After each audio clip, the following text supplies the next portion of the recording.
Silicon Valley is built on a very specific premise that code can disrupt any industry.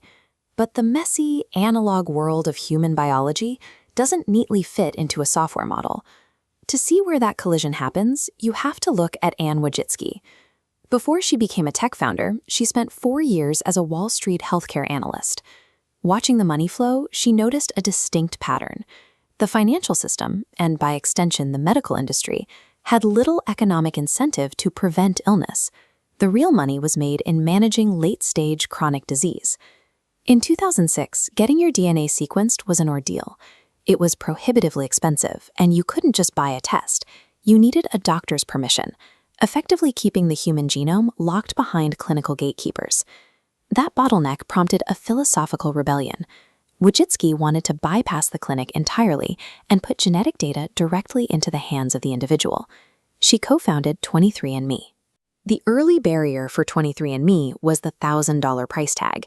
To trigger mass adoption, they slashed the cost of a testing kit to $99. Then they turned DNA collection into a cultural event.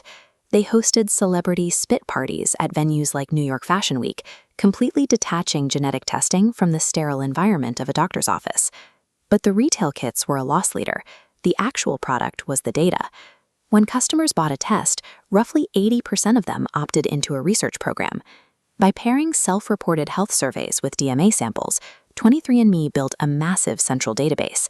This created an incredibly efficient engine for what scientists call genome-wide association studies, scanning thousands of genomes simultaneously to find the specific markers linked to complex diseases. That rapid expansion triggered a clash with federal regulators.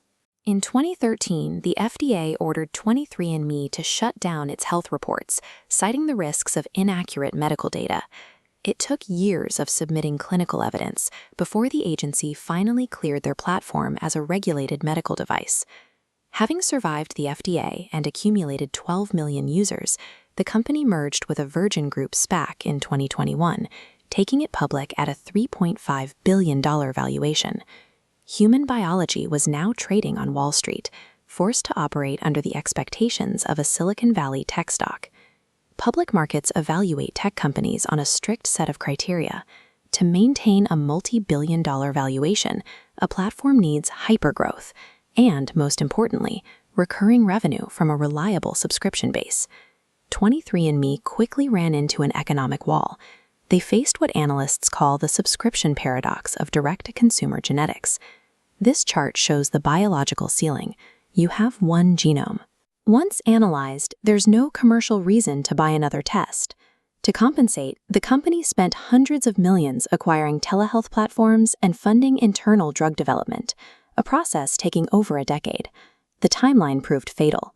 By early 2024, net losses doubled to $667 million, and the company's share price collapsed below the $1 delisting threshold. Software can be endlessly updated and resold. A person's DNA sequence is static. That meant 23andMe could not mechanically sustain a traditional subscription model. Then came the cyber attack. Over 5 months in 2023, hackers infiltrated the network using credential stuffing, plugging passwords from other unrelated breaches into 23andMe logins. The initial point of failure was remarkably small. The hackers only managed to directly breach about 14,000 individual accounts, but those accounts had opted into a social feature called DNA Relatives. This tool used an identity by descent algorithm to map out shared DNA segments and connect users with their biological family members. Genetic networks carry a unique vulnerability.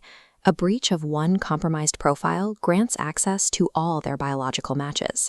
Because of this amplification effect, 14,000 direct hacks cascaded into a massive exposure.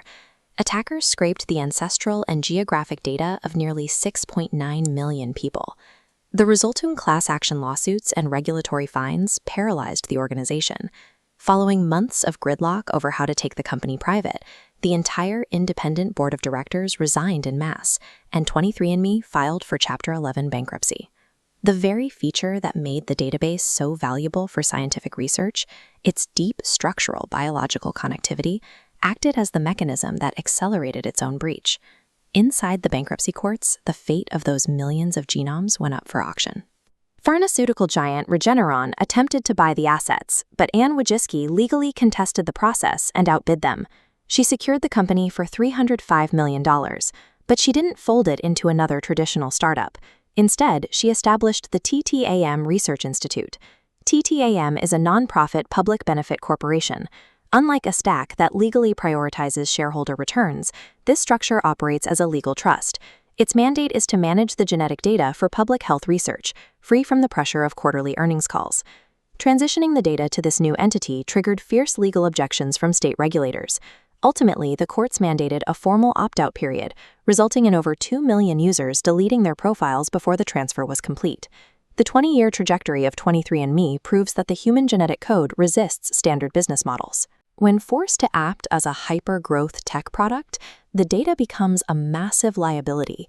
To actually deliver on the promise of genomic mapping, the information has to be removed from the public markets, protected from commercial extraction, and managed as a shared scientific resource.